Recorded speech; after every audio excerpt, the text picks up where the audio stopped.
काले दस्ताने पहने एक मानव हाथ अंडे की जर्दी में कुछ पदार्थ डालता है और कुछ मिनटों के बाद यह विभाजित हो जाता है, जिससे एक समान अंडा तैयार होता है। इसी समय हॉलीवुड वॉक ऑफ फेम पर ऑस्कर विजेता एलिजाबेथ स्पार्कल के लिए एक स्टार का अनावरण किया गया। समय बीतता है, सितारा धुंधला हो जाता है और जल्द ही स्पार्कल का नाम पहले जैसा चमकना बंद हो जाता है।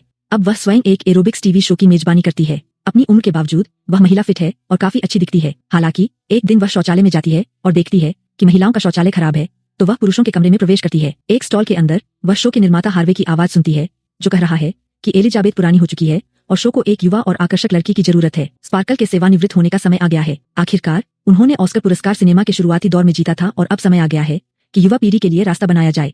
परेशान होकर एलिजाबेथ निर्माता के साथ लंच पर जाती है, जहां वह हंसते हुए उसकी सेवानिवृत्ति की घोषणा करता है और एक मित्र के साथ चला जाता है। महिला को अपने शराब के गिलास में एक मक्खी दिखाई देती है और वह भी असहाय महसूस करती है। घर लौटते समय अभिनेत्री का ध्यान श्रमिकों द्वारा बिलबोर्ड उतारने के कारण भंग हो जाता है और वह दुर्घटना का शिकार हो जाती है। अस्पताल में डॉक्टर उस स्टार को पहचान लेता है और उसकी तारीफ करता है, लेकिन महिला रोने लगती है क्योंकि उसकी सारी प्रसिद्धि अब उसके पीछे छूट चुकी है।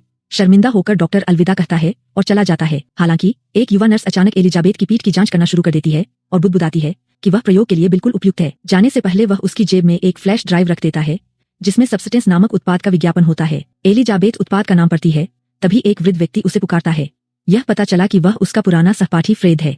वह उसे देखकर खुश होता है और उसे मिलने तथा अपनी जवानी की यादें ताजा करने की पेशकश करता है। फ्रेड एक कागज के टुकड़े पर अपना फोन नंबर लिखता है और उसे एक गड्ढे में भिगोने के बाद वह उसे एलिजाबेथ को दे देता है, जो अपने पुराने दोस्त से मिलकर खुश होने का नाटक करती है। वास्तव में वह गहरे अवसाद में चली जाती है, विशेषकर तब जब उसे घर पर एक गुलदस्ता मिलता है जिसमें इतने वर्षों तक टीम का हिस्सा बने रहने के लिए उसे धन्यवाद दिया गया होता है। शब्द था को दोबारा पढ़ते हुए एलिजाबेथ फ्लैश ड्राइव को टीवी में लगाती है और एक ऐसे पदार्थ का विज्ञापन देखती है जिसका इंजेक्शन उसके डीएनए को अनलॉक कर देता है और कोशिका विभाजन शुरू कर देता है, जिससे उसका एक नया संस्करण निर्मित होता है। यह पदार्थ है और व्यक्ति मैट्रिक्स है, और यद्यपि वे दो अलग अलग व्यक्तित्व है, फिर भी वे एक ही व्यक्ति है, केवल एक उन्नत संस्करण जो अधिक युवा, अधिक सुंदर और अधिक परिपूर्ण होगा। दोनों व्यक्तित्वों को सहजीवन में रहना चाहिए तथा हर 7 दिन में बदलना चाहिए तथा हमेशा याद रखना चाहिए कि वे एक ही है। एलिजाबेथ एक बार में जाती है और खुश जोड़ों को देखकर उसे अपने अकेलेपन का एहसास होता है। वह घर लौटती है और लंबे विचार और यादों के बाद वह दिए गए नंबर पर कॉल करती है और पदार्थ का ऑर्डर देती है। उसे एक पोस्ट बॉक्स नंबर दिया जाता है जहां से वह उत्पाद ले सकती है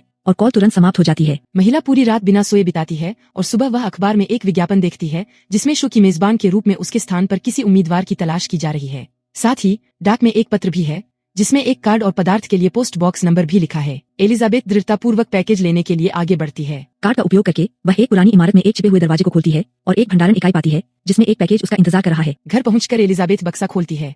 सभी पदार्थ अवयवों को बड़े करीने से थैलियों में पैक किया गया है और उन पर activator, stabiliser, the other you, the switch, food for the matrix, food for the other you जैसे लेबल लगाए गए हैं।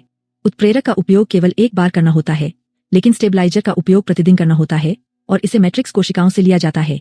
सबसे महत्वपूर्ण बात यह है कि जोड़े को बिना किसी अपवाद के हर 7 दिन में अपना स्थान बदलना होगा और उन्हें हमेशा याद रखना होगा कि वे एक ही हैं।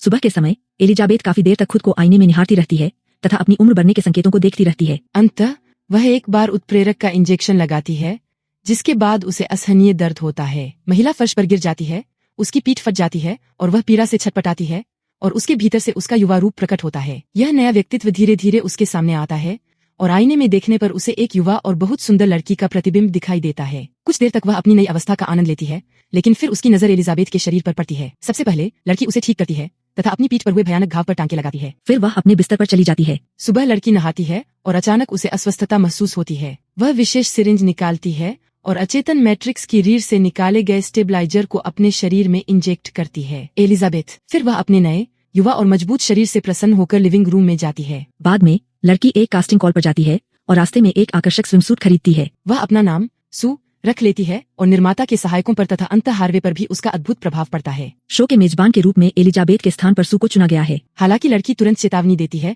कि वह हर 7 दिन में अपनी बीमार मां की देखभाल करने के लिए निकल जाएगी।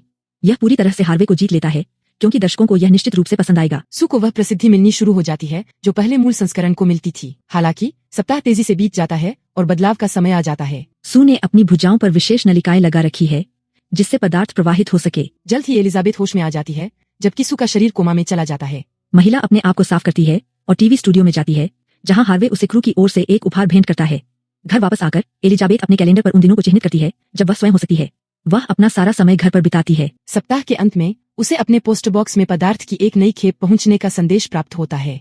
7 दिनों के बाद वे पुनः अपना स्थान बदल लेते हैं। सू अपनी नई जिंदगी का आनंद ले रही है, विज्ञापनों में अभिनय कर रही है और अपनी बढ़ती लोकप्रियता का आनंद ले रही है। लेकिन एक दिन वह मैट्रिक्स बॉडी के बारे में सोचने लगती है और बाथरूम में एक गुप्त कमरा बना लेती है। जैसे ही वह अपना काम खत्म करती है, उसकी पड़ोसी दरवाजा खटखटाती है और औजारों से होने वाली आवाज के बारे में शिकायत करती है। सू को देखकर वह व्यक्ति तुरंत मोहित हो जाता है और मदद की पेशकश करता है, लेकिन लड़की दरवाजा बंद कर देती है और एलिजाबेथ के शरीर को गुप्त कमरे में छिपा देती है।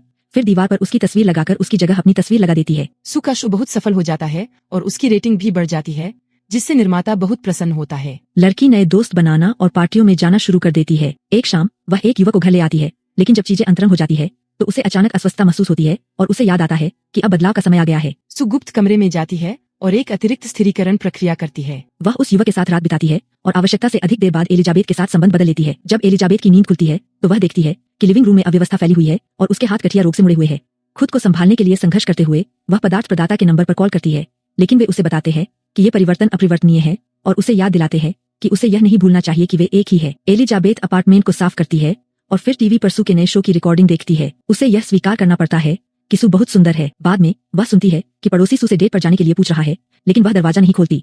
फिर उसे पदार्थ का एक नया बैच प्राप्त होता है। बाहर जाते समय वह एक कैफे में रुकती है, जहां एक बूढ़ा आदमी यह कहते हुए बातचीत शुरू करता है कि अपने शरीर में वापस लौटने के लिए 7 दिन का इंतजार बहुत लंबा है। वह अपने पत्ते गिरा देता है और उनमें से एलिजाबेथ को अपने पदार्थ कार्ड जैसा ही एक कार्ड दिखाई देता है। वह उस युवा नर्स को पहचानती है जिसने उसे प्रयोग के बारे में सलाह दी थी। वह जानता है कि हर बार यह याद रखना कठिन होता जाता है कि आप अस्तित्व के अधिकार के हकदार हैं। जल्द ही दूसरा भाग सचमुच उसे निगलना शुरू कर देगा।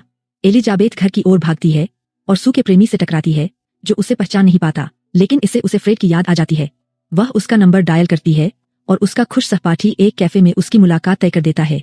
एलिजाबेथ सजती संवरती है, मेकअप करती है और अपने हाथों को दस्तानों से छिपा लेती है, लेकिन अप्रत्याशित रूप से उसे एक बिलबोर्ड दिखता है जिस पर सू की तस्वीर है। उसका अपना प्रतिबिंब उसे तुरंत निराश कर देता है और वह अपना मेकअप बदल देती है, फिर उसे पूरी तरह से पोंछ देती है। रोते हुए वह अपने कपड़े फाड़ देती है और घर पर ही रहती है। फ्रेड के लगातार फोन कॉल को नजरअंदाज करती है, अपने तनाव और असुरक्षा से निपटने के लिए अत्यधिक भोजन करती है। जब दोबारा सू की बारी आती है तो वह सेट पर आती है और शो शुरू करती है। हालांकि अभ्यास के दौरान उसे अचानक अपने नितंबों की त्वचा के नीचे कुछ उभरा हुआ महसूस होता है। लड़की तुरंत फिल्मांकन रोक देती है और जबकि हैरान कैमरामैन यह समझने की कोशिश करता है कि उसने अभी क्या शूट किया है, वह बाथरूम की ओर भागती है, जहां उसे अपने पीछे एक गांठ दिखाई देती है और वह अपनी नाभि से एक तला हुआ चिकन पैर बाहर निकालती है। उसे एहसास होता है कि वह तो सक्रिय जीवन जी रही है, लेकिन एलिजाबेथ घर पर बहुत ज्यादा खाती रहती है। सू क्रोधित है। वह पदार्थ संचालक से शिकायत करती है, लेकिन जवाब में उसे यही सुनने को मिलता है कि वे दोनों एक ही है। सप्ताह बीत जाते हैं। एक दिन सू ने हार्वे को तत्काल बुलाकर घोषणा की कि वह उनके नए साल के शो की नई होस्ट होगी, जो उसके करियर का शिखर होगा। सू बहुत खुश है। हालांकि अब वह स्टेबलाइजर का अधिक से अधिक दुरुपयोग कर रही है, जिसके कारण एलिजाबेथ का शरीर तेजी से बूढ़ा हो रहा है। जब एलिजाबेथ फिर से जागती है तो वह खुद को बूढ़ी और दुर्बल पाती है।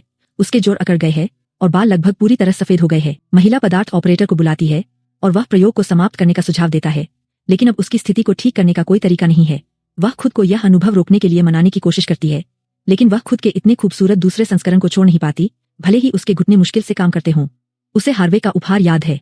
यह एक रसोई की किताब निकली और एलिजाबेथ नई ऊर्जा के साथ नए व्यंजन बनाने की विधियां सीखने में जुट जाती है, जबकि सू टीवी स्क्रीन पर अपना दबदबा बनाए रखती है। एक दिन एलिजाबेथ सुनती है कि सू उस पर हंस रही है और उम्रदराज सितारे का मजाक उड़ा रही है, जिससे वह और भी अधिक खाने के लिए प्रेरित होती है। एलिजाबेथ इतनी क्रोधित हो जाती है कि वह प्रयोग को समाप्त करने की कसम खा लेती है। बदलाव का दिन आता है और एक बार फिर सू को बचा हुआ खाना और खाली बोतलों से भरा कमरा मिलता है। स्वतंत्रता प्राप्त करने और मैट्रिक्स की लाचारी का लाभ उठाने के लिए सू 3 महीने के लिए स्टेबलाइजर्स का भंडार जमा कर लेती है। हालांकि शो के लाइव प्रसारण से एक दिन पहले स्टेबलाइजर खत्म हो जाता है। सू ने आपूर्तिकर्ता को फोन करके और आपूर्ति के बारे में पूछा, लेकिन उसने कहा कि एलिजाबेथ ही एकमात्र स्रोत है और आपूर्ति को पूरा करने के लिए उन्हें अन्य आपूर्तिकर्ता को बदलने की जरूरत है।